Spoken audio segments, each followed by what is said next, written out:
Abençoados com todas as sortes de bênçãos, já estamos no melhor dia que o Pai nos preparou para reinarmos em vida e vivermos em perfeita vitória. Essa é a vontade de Deus para nossas vidas. Que nós possamos, no dia a dia, entender qual é o plano, qual é o projeto, qual é o propósito de Deus para a vida de cada um de nós nessa existência. Infelizmente, existem muitas pessoas vivendo neste mundo sem entender verdadeiramente a sua missão, o seu chamado, sem entender o que Deus reservou para ele, escolheu para ele, sem entender o que Deus tem como plano para a vida dele e para a vida dela. E aí, então, as pessoas vivem quebrando a cabeça nas religiões, né? Tentando entender Deus através da religião e acabam perdendo tempo, energia, acabam se estressando, acabam encontrando problemas que não tinham, né? Por quê? Porque estão buscando no lugar errado. Estão buscando o Deus que está dentro dela. A Bíblia diz que Deus, ele habita em nós. Nós somos templos do Espírito Santo. Isso aconteceu quando? Em Atos 2. Você conhece muito bem a história. Joel profetizou. Joel 2, versículo 28. E se cumpriu em Atos 2, né? O derramamento do Espírito, né? Jesus, ele havia dito, né? Se eu não for, eu não vos enviarei o Espírito Santo. Então, a partir da morte de Cristo, a partir do momento que Cristo foi assunto ao céu, então, nós vemos em Atos 2 que houve o derramamento do Espírito Santo. Ou seja, antes de Atos 2, as pessoas tinham a presença de Jesus, né? Então, não precisava do Espírito Santo. Então, a partir do momento que Jesus subiu ao céu, então foi preciso o Espírito Santo para que ficasse conosco, né? Até o fim. Então, hoje nós somos templo, nós somos habitação de Deus. Deus está dentro de cada um de nós. Então, não tem como você buscar Deus fora, ou seja, na religião, na filosofia e em tantos outros segmentos que existem. Você tem que buscar Deus dentro de você, porque Ele está dentro de você. Então, quando você começa a conhecer a palavra de Deus, focado nas epístolas de Paulo, né? 14 epístolas de Paulo, então você começa a se descobrir, ou seja, você começa a conhecer a você mesmo. Abençoados, esse é o meu canal, o teu canal, Reinando em Vida. Eu gostaria de pedir gentilmente para você se inscrever nesse canal, compartilhar esse canal, dê o seu like, né? Eu já falei, não tenho intenções financeiras, né? A minha intenção é realmente alcançar mais pessoas, ou seja, que mais pessoas possam entender o verdadeiro Evangelho de Cristo que foi revelado a Paulo. Então, o senhor está dizendo que a Bíblia toda está errada, nós não precisamos ler a Bíblia? Não é isso que eu estou dizendo. Eu já disse em outros vídeos que toda a Bíblia ela é proveitosa, tem a sua validade, né? Serve como estudo, serve como conhecimento, serve como informação. É claro que não tem como você trazer isso para a prática, para os dias de hoje, né? Aí é questão de colocar as coisas no lugar certo, né? Não tem como você trazer as coisas que aconteceram lá no passado e querer criar uma falsa esperança que não aconteceu lá, vai acontecer hoje ainda. Isso aí é uma mentira da religião, né? Então, é por isso que nós temos que conhecer toda a Bíblia, justamente para não cometer esses erros, né? Agora, é claro, o nosso foco é nas epístolas de Paulo, por quê? Porque Paulo teve a revelação, né, do Evangelho da graça, que é o contexto que nós estamos vivendo hoje. Então, Nada mais justo que focar nessas 14 epístolas de Paulo, né? De Romanos a Hebreus. Então, agora, é lógico, toda a Bíblia, ela é proveitosa. Nós temos que meditar, estudar, analisar, né? Mas não podemos tomar como regra de fé, né? Regra de fé e conduta, aí já muda tudo. Né? Por quê? Porque senão você vai entrar num frenesi religioso, você vai entrar num judaísmo profundo, né? E é isso que acontece, né? Nesse modelo religioso que está aí, o povo vive afundado no judaísmo, né? Santa Ceia, dízimo, subida em monte, campanha. Aliás, o nosso tema nessa live aqui é exatamente esse, né? É ceia ou é Páscoa? Nós vamos entender isso já já. Então, abençoado, a missão de quem está em graça é exatamente isso. É tentar mostrar, lógico, para quem quer entender que esse evangelho que está implantado aí é um evangelho ultrapassado, judaizado, é o evangelho ganancioso, né, que visa receitas, né, lucros financeiros, né? Basta você acompanhar aí alguns pregadores, né, pregadoras também do sistema religioso, você vê que quando ela quando ela começa a pregar, você vê estampado nos olhos a ganância. Por quê? Porque realmente é uma fonte de lucro muito forte, né? Você pegar aí num evento aí, num ginásio, num galpão gigantesco, né? E ganhar 15 mil reais em 1h30, 2 horas de pregações, né? Isso aí desperta a ganância na pessoa, né? E tem uns abençoados aí, umas abençoadas aí que fazem isso 3 vezes, 4 por semana, imagina. Então, querido, é uma fonte de renda muito forte o sistema religioso, né? Por quê? Porque o sistema religioso trabalha em cima do judaísmo. Tudo é judaizado. E esse modelo religioso, querendo ou não, ele atrai os incautos, né? Pessoas com falta de entendimento, falta de sabedoria, falta de informação, né? As pessoas são levados, né? Como Paulo disse, por esses ventos de doutrina, né? Realmente isso aí atrai, isso aí nós chamamos, nós que estamos em graça, chamamos isso de engodo, né? Encantamento, né? Por quê? Porque é assim que funciona.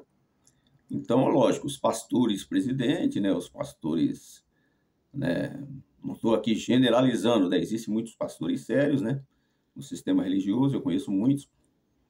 Mas existem muitos que, quer dizer, posso até dizer que 80% eles são, né, carnais, né, ambiciosos, né, têm segundas intenções, né, estão visando o lucro, visando uma estabilidade financeira, visando, enfim, é assim que funciona, né? Todos nós sabemos que é assim que funciona. Mas Deus, nesses últimos tempos, ele tem levantado pessoas em graça, né, para pregar o evangelho da graça. Ou seja, o evangelho da graça ele veio para fazer fronteira, né, para confrontar esse sistema que está aí.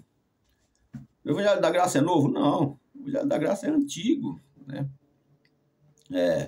Foi revelado a Paulo, né, 1 Coríntios capítulo 12, né, o evangelho da graça foi revelado a Paulo, e após a morte de Paulo, o evangelho da graça ficou meio que parado, escondido, bloqueado. Por quê? Porque no primeiro século a igreja católica, né, e a igreja protestante, elas criaram asas, né, cresceram muito. Então, o que acontece? Se estabilizou esse evangelho judaizado que está aí hoje. Então, por um tempo, o evangelho da graça ficou meio que escondido, né? Mas, ultimamente, Deus ele tem levantado muitas pessoas, né, no evangelho da graça, né? E são pessoas que realmente têm o propósito, né, assim como eu, milhares e milhares de pessoas, têm o propósito de fazer com que as escamas caiam, né, dos olhos dessas pessoas, né, que estão presas ao sistema religioso, né? E foi isso que aconteceu comigo e com milhares de pessoas. A partir do momento que nós começamos a conhecer o Evangelho da Graça, lógico, através de outros irmãos, né? E aí tem os abençoados que criticam, né? Fala, você fica vendo vídeo de internet, meu amigo. A internet hoje é uma bênção de Deus para os cristãos na Terra, querido. Por quê? Muita coisa estava oculto, muita coisa estava escondido, e só quem tinha acesso era os top, né? Os grandão, os pastores presidentes, né? Os teólogos, né? Enfim. E com o advento da internet, aí eu costumo dizer, né? Eu uso até uma expressão meio chula, né? Qualquer orelha seca como eu tem informação a conhecimentos que só quem estava lá em cima tinha, entendeu? E, aliás, essa é a bronca, né? Esse é o questionamento do sistema religioso, né? Porque ele está vendo que pessoas humildes e simples, sem muito estudo, estão conhecendo, né, a Bíblia como ela é, o Evangelho da Graça, né? E estão descobrindo as falcatruas, né? A falsidade, a manipulação, né?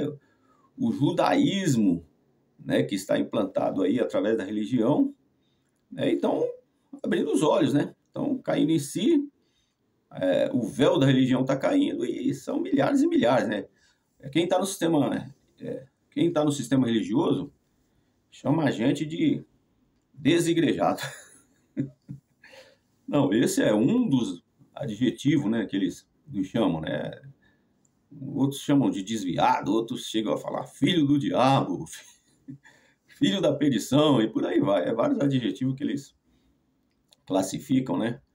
Por quê? Porque eles não querem, né? A verdade é essa, né? O sistema religioso não quer que você seja iluminado, que você seja esclarecido, que você encontre o seu caminho em Deus, que você descubra quem é você em Deus. O sistema religioso não quer isso. O sistema religioso quer que você seja ali uma massa de manobra, né? Esteja ali disposto a fazer o que eles querem, né? Do jeito deles, porque isso vai dar lucro, né? Para os top, né, os grandão que estão lá em cima, que são os pastores, presidentes, né, de convenções. Depois isso vai dar lucro e vantagens para os pastores setoriais, regionais, locais, e aí vai. Então, é claro, né, como eu disse, existem muitas pessoas, né, eu conheço muitos pastores, inclusive, né, que são vítimas desse sistema, né. Eu fui vítima desse sistema aí durante 30 anos, né. Eu cria na minha mente que eu estava no caminho certo, que Deus tinha me levantado, que Deus tinha uma obra na minha vida dentro do sistema, né? São as lógicas, né? Os encantamentos, os engodos, né? São fortalezas que vão sendo criadas, né, na nossa mente, e isso se torna uma mentalidade, sabe, difícil de mudar. Aliás, impossível, né? Só Deus mesmo, né? É uma obra do Espírito Santo. Eu costumo dizer que se você pretende sair do sistema religioso, né, por vontade própria, né, é bom que não saia. Por quê? Porque não é tão simples assim, não é tão fácil assim, né? Senão corre o risco da pessoa até entrar numa depressão religiosa, né? Por quê? Porque são 10, 20, 30 anos que a pessoa está ali envolvido naquele modelo religioso. Isso criou fortalezas na mente, emocionais, fortaleza, sabe, pessoais, de relacionamento, enfim. Aí você se desvencilhar disso do dia para a noite, por um momento, por um atrito, por um questionamento, ou porque você bateu de frente, não funciona. Se você fizer isso, você vai trazer problemas para a sua vida. Primeiro, para você sair do sistema religioso, você tem que primeiro estar buscando informação e conhecimento, sabe? Primeiro é isso. Você fica ali, como diz, né? Na cama do gato ali, discretamente, você vai buscando informação e conhecimento, sem se revelar, camufladamente, vamos dizer assim.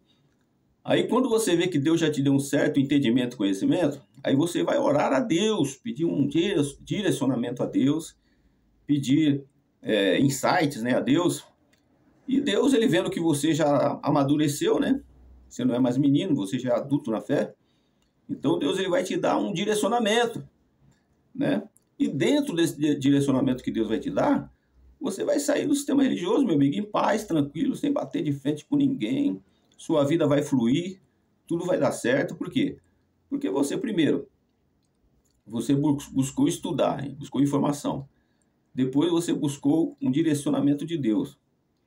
E depois, querido, você esperou o tempo certo. Porque tem tudo isso aí, querido. Às vezes a pessoa fala, camarada,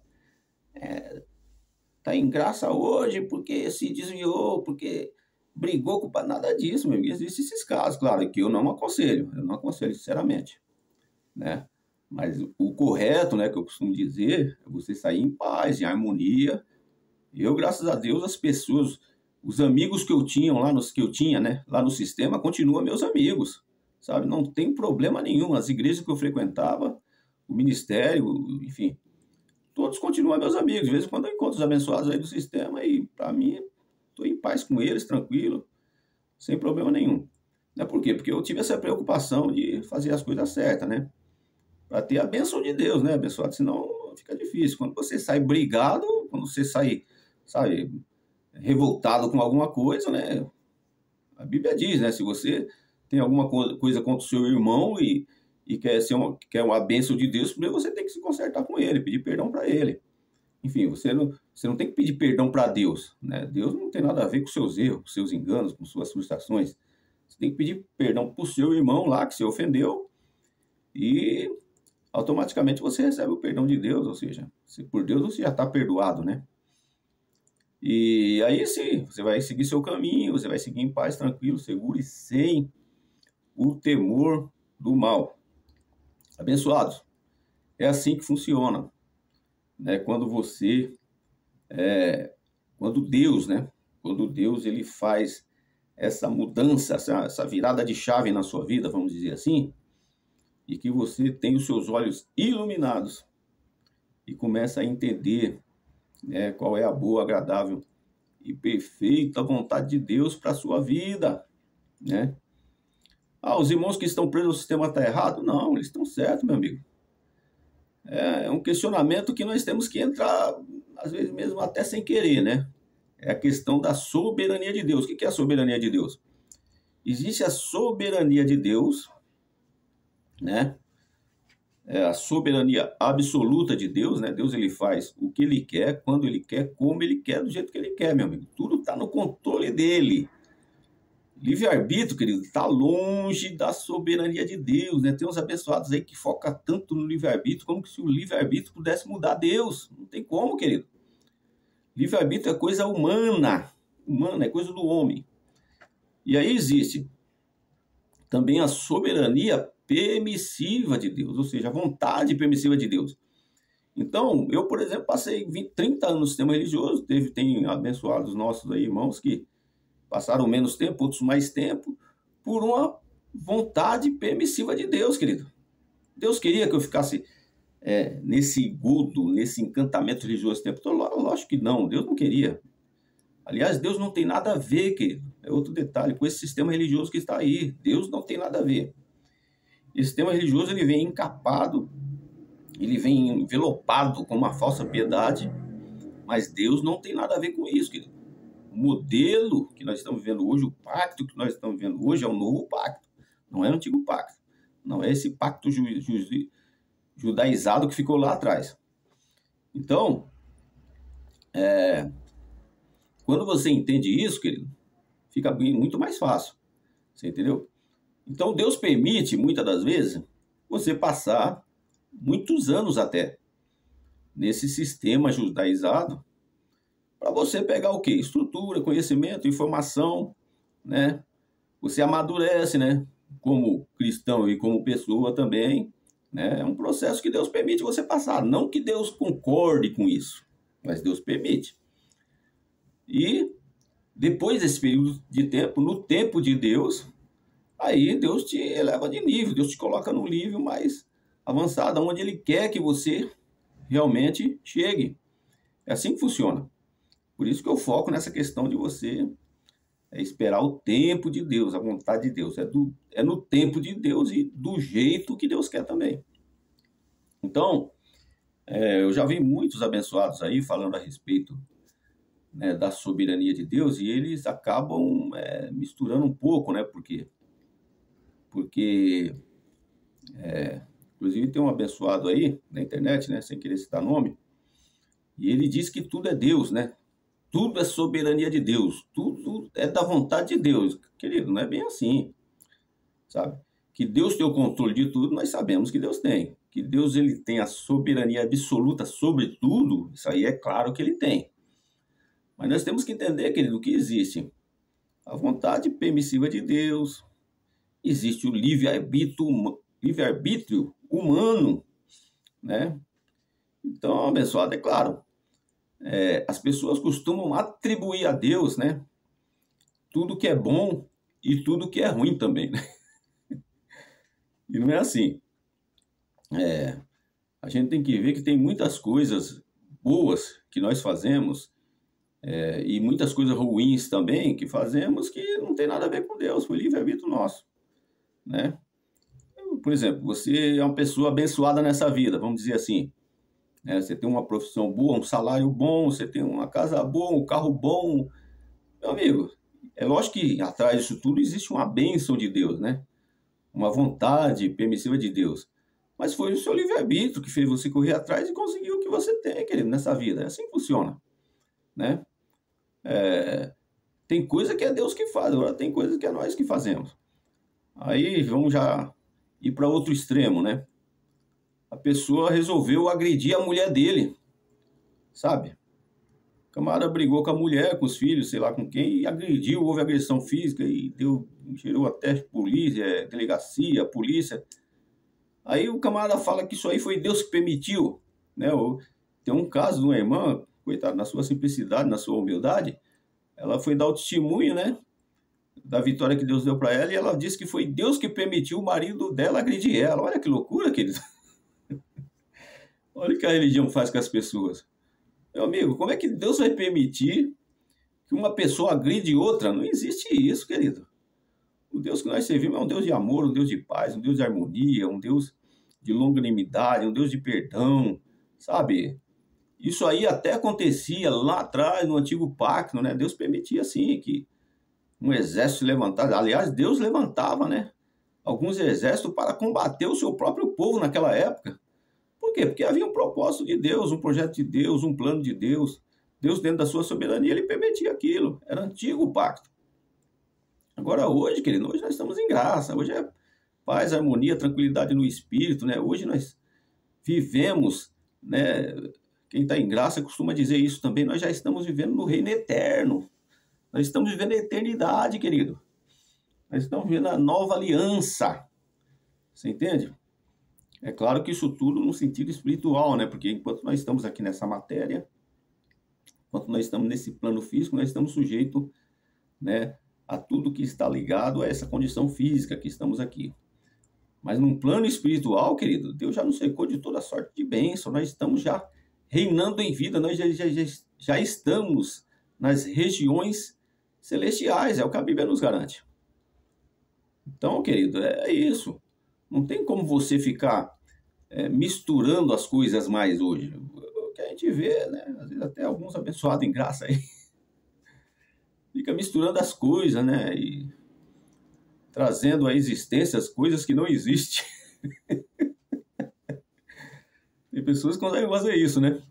Trazer à existência coisas que não existem. Meu Deus do céu. Então é preciso ter muito cuidado, ler a Bíblia com interpretação correta, né? Respeitando, né? Todos os contextos, né? Respeitando as conjugações verbal, contexto histórico, temporal, contexto histórico, né? Temporal, enfim, todos os contextos, né, da Bíblia, para não fazer misturada, né? Para não confundir mais o que já está confundido, né?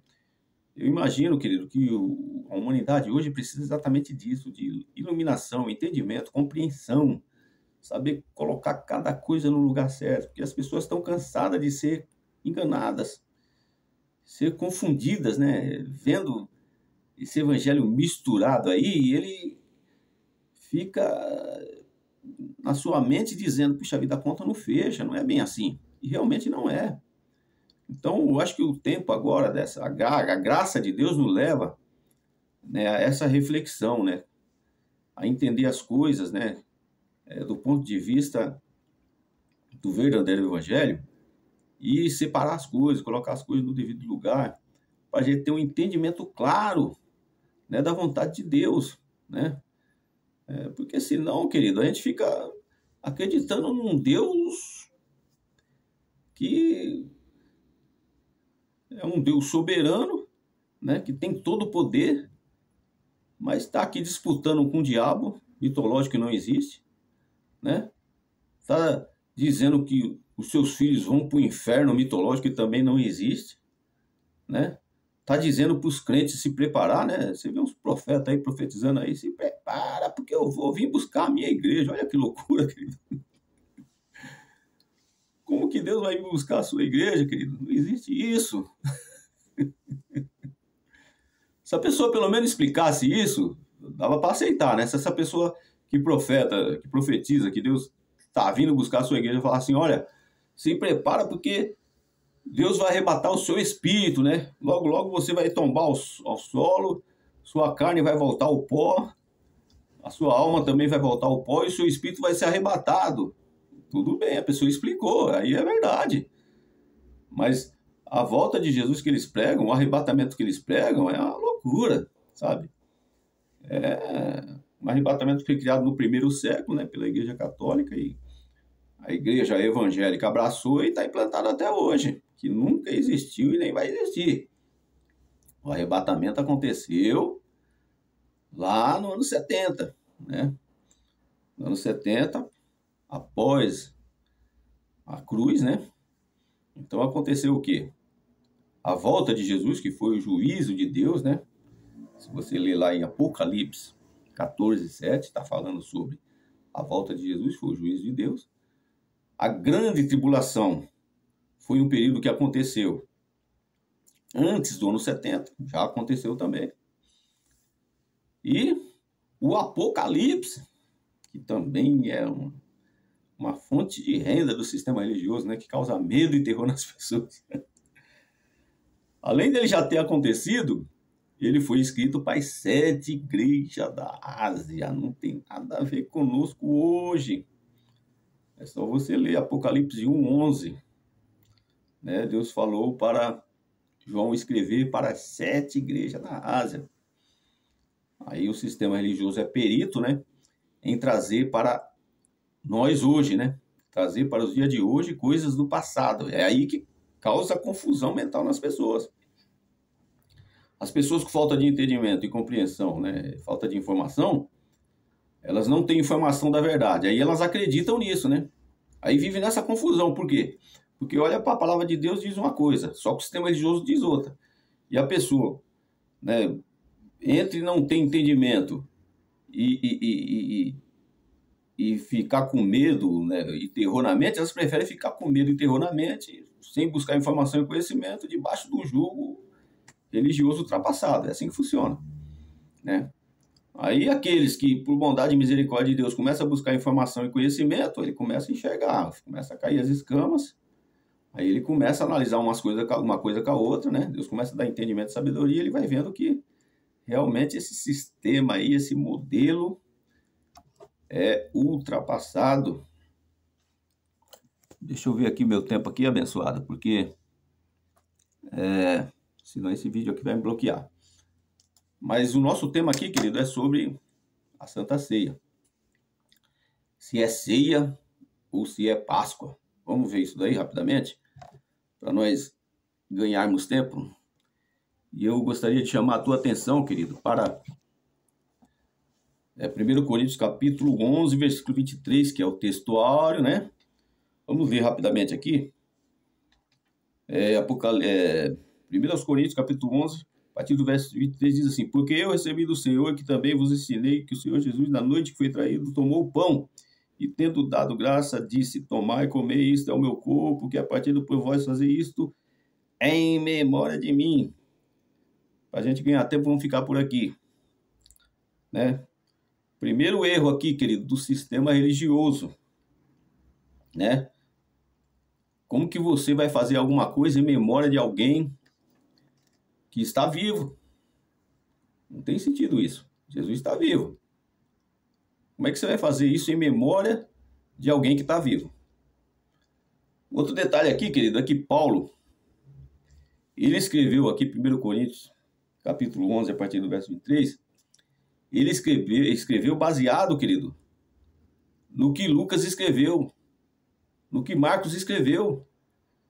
Se você ver aqui, Paulo ele não andou com Jesus, querido. Ele teve um encontro com Jesus, que não foi físico também, né? Lógico, você conhece a história. Paulo ele recebeu um resplendor do céu, uma luz do céu e uma voz dizendo, né? Saulo, Saulo, porque me persegue, enfim. Você conhece a história. Mas não foi um encontro físico, foi um encontro espiritual. Então, Paulo ele não andava com Jesus, não andou com Jesus. Então, como que ele ia escrever essas palavras aqui, falar essas palavras? Lógico que ele leu Lucas, ele leu Marcos, ele leu lá os livros históricos, né, do Antigo Pacto, né, Velho Testamento, né, já disse aqui já disse em algumas lives que Mateus, Marcos, Lucas e João não é Novo Testamento, né, como o sistema prega, é Antigo Testamento. Por quê? Porque Hebreus 9:17 diz que enquanto o testador está vivo, né, o testamento é antigo, não é novo. O testamento só passa a ser novo quando o testador morre, né? Então, o Novo Testamento só passou a ser Novo Testamento a partir da morte de Cristo. Mas não é esse o nosso foco. Se você ler aqui, querido, ó, simples entender isso. Há muitos abençoados, né, do sistema diz que Paulo aqui está incentivando a igreja a praticar a ceia, a fazer ceia. Então, primeiro detalhe, não era ceia, era Páscoa. Isso aí não precisa nem explicar, todo mundo sabe disso. Mas olha que interessante, querido. Se você olhar o contexto desse capítulo aqui, né, dessa história que Paulo disse, você vai ver, querido, que Paulo aqui não estava sendo a favor. Paulo aqui estava contra isso.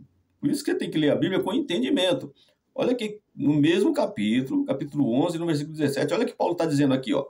Nisto, porém, que vou dizer-vos, não vos louvo, porquanto vós ajuntais não para melhor, senão para pior. O que Paulo estava dizendo aqui, querido? Paulo estava sendo contra esse modelo aí de ceia. Primeiro que não é ceia, né? Páscoa, né? Judaica. Então, veja, querido, se o sistema religioso quisesse mesmo praticar a Páscoa judaica, primeiro, tinha que ser 7 dias, né? Depois vamos ler esse versículo aí que fala isso, né? Os judeus praticavam 7 dias de Páscoa, não era uma vez por mês, era uma vez por ano que acontecia a Páscoa judaica. Então, se for para seguir, já está seguindo errado, né? Outra coisa, olha o que Paulo disse, não vos louvo, ou seja, eu não estou de acordo com isso, né? Isso aqui é como o Paulo estava dizendo, isso aqui é passado, não existe mais. Realmente, Jesus estava dizendo para os discípulos fazer isso, praticar isso, enquanto ele estava vivo. Você entendeu? E enquanto ele estivesse morto, né? Lógico que, na verdade, vamos ler o versículo que fala sobre isso aí para a gente entender melhor.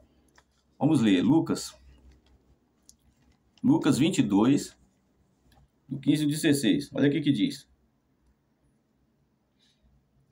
E disse-lhes, desejei muito comer convosco esta Páscoa, antes que padeça, porque vos digo que não a comereis, não a comerei, mas até que ela se cumpre no reino de Deus. E tomando o cálice, e havendo dado graça, diz, tomai e reparti entre vós, porque vos digo que já não bebereis do fruto de vida até que venha o reino de Deus. O que a gente entende aqui, querido? Isso aqui era uma Páscoa. Jesus era judeu. Ele tinha que praticar a Páscoa. Agora, é claro, querido, quem escreveu a Bíblia, ele teve o cuidado de colocar ceia, santa ceia, porque isso aí causa uma impressão diferente, né? né? Gera mais né, atenção das pessoas, né? Enfim, gera lucro também para o sistema religioso, né? Santa Ceia, né? Porque o sistema religioso fala que se você não tomar Santa Ceia, você vai para o inferno, né? Se você não tomar Santa Ceia, você está em pecado. E aí vai, né? Enfim.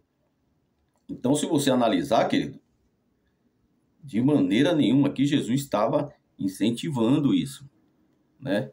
Nós sabemos que o reino de Deus, querido, foi estabelecido, né, a partir da morte de Cristo. É lógico que teve todo um período transitório, né, onde as pessoas ainda continuaram, né, no antigo pacto, né, e até o ano 70, com a destruição de Jerusalém. Então, definitivamente, o reino de Deus foi estabelecido ali. Você conhece a história. Mas o que Paulo está dizendo aqui, querido, não tem nada a ver com o sistema religioso prega, querido. Não tem nada a ver. Vamos ler Êxodo 12, para a gente ganhar tempo, né? E ser breve aqui. Êxodo 12, 43, olha o que diz aqui, ó. Disse mais o Senhor a Moisés e Arão: esta é a ordenança da Páscoa, nenhum filho de estrangeiro comerá dela. Então, primeiro, Páscoa é uma ordenança. E a Páscoa, querido, foi feita para judeu. Eu não sou judeu, você não é judeu. Nós somos gentios, remanescentes. Sabe? Então, se o camarada é judeu, tem que praticar a Páscoa assim, né? O camarada é judeu, está preso ao judaísmo. Agora nós não, querido, nós somos gentios remanescentes, nós não temos que praticar Páscoa. É uma ordenança judaica para judeu. Então você veja como o sistema religioso consegue praticar, né, colocar um encantamento nas pessoas, né? E elas acham que estão fazendo as coisas corretamente, né? Praticando a Páscoa, né? Então, como nós percebemos aqui, a Páscoa ela foi feita para judeus, querido. Né? E esse nome Santa Ceia aí, na verdade, Santa Ceia não existe na Bíblia, existe ceia, né? É que João Ferreira de Almeida, né, fez o favor de colocar os adjetivos que ele quis, né? Nos acontecimentos, né? Por exemplo, diabo, né? Quando João Ferreira de Almeida escreveu a tradução dessa Bíblia aqui, o que ele devia colocar? Acusador, porque é o significado da palavra diabo. Opositor. Mas não, ele fez questão de colocar diabo, porque diabo é um nome assim que causa medo, causa impressão, né? Inferno. Inferno é o lugar dos mortos. Geena, Sheol. Mas ele fez questão de colocar inferno, porque causa medo e terror nas pessoas. Então, querido, essa Bíblia aqui, nós vamos em outra live falar sobre isso, ela é toda mudada, querido. Ela é toda, sabe? Quem escreveu a Bíblia, né? Ou usou de má fé, ou quis passar uma ideia religiosa, né? Umas lógicas religiosas que ele seguia. Enfim, então ele escreveu a Bíblia com vários erros de interpretação, né? Se você for olhar no original, tem muita coisa nessa Bíblia aqui que não bate, a conta não fecha. Né? Então, por isso que nós que estamos em graça, temos que ter muito cuidado ao estudar um texto. Ao estudar a Bíblia, temos que estudar analisando o texto, contexto, a época que foi escrito, para quem foi escrito, para a gente não cair nesses erros, né, que o sistema religioso cai, de acreditar em Santa Ceia, né, achar que Deus está concordando com isso, que é a vontade de Deus você tomar Santa Ceia. Não existe isso, querido. A ceia é um modelo judaico ultrapassado.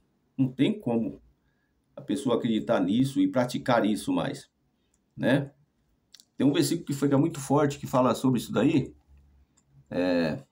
Gálatas 5:4. Vamos ler aqui. A gente...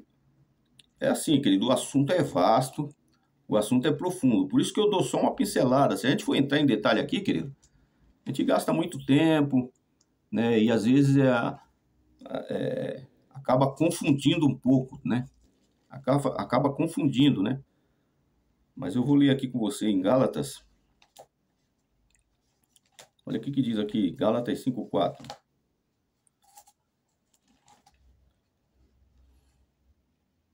Esse aqui eu anotei, mas não marquei. A gente vai achar aqui.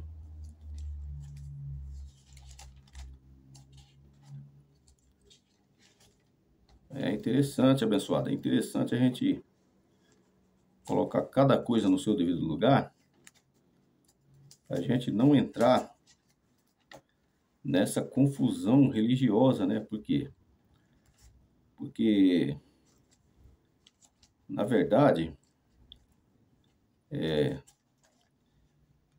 existem pessoas que elas encontram até uma facilidade para entender as coisas. Mas tem pessoas que têm dificuldade para entender. Então, se você... Gálatas 5:4. Se você não facilitar a vida das pessoas, aí fica difícil, né? Isso acaba se tornando uma vítima em potencial do sistema, né? Gálatas 5:4, olha o que diz. Separados estáis de Cristo, vós os que... Separados estáis de Cristo, vírgula, vós o que vos ajuntais, vós os que vos justificais pela lei da graça tendes caído. O que Paulo está dizendo aqui, querido? Se a pessoa vive debaixo, né, do judaísmo, da prática da lei, é Paulo que está dizendo, é a Bíblia que está dizendo. Novo pacto. Paulo está dizendo aqui, separado estáis em Cristo, que você que vive debaixo de lei, debaixo de julgo, debaixo de judaísmo, está escrito aqui, ó, separado está escrito, vós que usais a lei como se justificando. Não, Deus quer que eu tome santa ceia, Deus quer que eu me batize, Deus quer que eu dou dízimo, Deus quer que eu vivo debaixo deste judaísmo. A Bíblia fala aqui, ó, separado estáis de Cristo. Por que Paulo está dizendo isso, querido? Porque o contexto hoje é outro. Nós vivemos o evangelho da graça. Tudo foi anulado, tudo foi aniquilado na cruz. Hoje nós vivemos, querido, a plenitude da graça de Deus. Nós somos livres. O Espírito Santo habita em nós somos templo do Espírito Santo. Não existe mais pecado. Hebreus 9:26. Pecado foi aniquilado na cruz, não existe mais diabo. Hebreus 2:14, diabo foi aniquilado na cruz. Não existe mais santa ceia, querido. A nossa Páscoa é o próprio Cristo. A nossa ceia é Cristo, sabe? Nós estamos ceiando, né? Vamos dizer assim, né? Se é que podemos usar essa palavra ceia, né? Estamos comemorando a nossa Páscoa com Cristo todos os dias, porque Cristo habita em nós somos templo do Espírito Santo. Então, querido, é assim que funciona. Então, o que a gente observa hoje é exatamente isso, querido, essa confusão religiosa por causa desse misticismo religioso, sabe? Você vai numa igreja evangélica hoje, primeira coisa, você tem que aceitar Jesus. Como que você tem que aceitar Jesus, meu amigo? Se eu e você fomos escolhidos por Deus antes da fundação do século. Agora, se você chega numa igreja, o pastor diz, você tem que aceitar o nosso modelo religioso, opa, aí é outra história, eu aceito se eu quiser, se eu não quiser eu não aceito. Mas aceitar Jesus, querido, primeiro que nós não aceitamos Jesus, foi Ele que nos escolheu. Foi Ele que nos aceitou. Já começa por aí. Aí vem, né? Você tem que aceitar Jesus, você tem que dizimar. Aí já é outro problema sério, né? Porque dízimo é antigo pacto, né? Meu amigo, então é complicado, né? Se a gente for entrar em detalhe aqui querido, o assunto é vasto, né? O assunto é vasto, né? Ah, você tem que se arrepender dos seus pecados. Como que eu vou arrepender dos meus pecados se hoje não existe mais pecado? O que existe hoje é errar alvo, não tem mais pecado. Pecado foi aniquilado na cruz também. Então, abençoado, não tem como, sabe? Ah, você vai para o inferno. Como que eu vou para o inferno? Se a Bíblia diz que eu estou na palma da mão de Deus e da palma da mão de Deus ninguém me arrebata. Olha as loucuras que o sistema religioso fala. Ah, você está desviado. Como que eu vou me desviar de alguém que está dentro de mim? Não tem sentido, querido. Você consegue desviar do seu membro que está dentro de você, do seu fígado, do seu coração, Você vai para um lado, seu coração vai para o outro, seu fígado vai para o outro. Meu amigo, não tem como. Como é que você vai se desviar de um Deus que está dentro de você? Não tem como. Ah, você é desigrejado. Como que você é desigrejado se igreja hoje somos nós somos a igreja de Deus, o templo, morada do Altíssimo. Não tem. Então são lógicas que a gente tem que dar risada para não chorar de raiva, né? Na verdade, né? Porque a pessoa precisa ser muito sem entendimento para acreditar, querido, no que o sistema religioso prega. Esse modelo ultrapassado, sabe? Ah, o diabo vai te pegar, cuidado com o diabo, que ele vai... Meu amigo, a Bíblia me garante que diabo não existe, querido. Diabo é minha natureza humana. A Bíblia chama de diabo lei. A lei de Deus chamava de diabo. A Bíblia chama de diabo. Natureza humana, a Bíblia chama de diabo. O pecado é o diabo, sabe? Como é que eu posso falar que acreditar no diabo mitológico que o sistema religioso inventa? Então você vê como que a falta de informação, querido, e conhecimento prende as pessoas, querido, humilha, escraviza as pessoas. Deixa eu ver meu tempo aqui. Dentro desse sistema religioso cruel, corrupto e terrível. Mas nós louvamos a Deus porque Deus tem, né, levantado muitos abençoados em graça que estão, assim como eu, né, mesmo sem muito estudo, né, a gente consegue transmitir aquilo que Deus coloca no nosso coração para que outras pessoas possam ser alcançadas, né, pelo verdadeiro evangelho da graça de Deus. E é isso que eu queria que você me ajudasse a fazer, querido.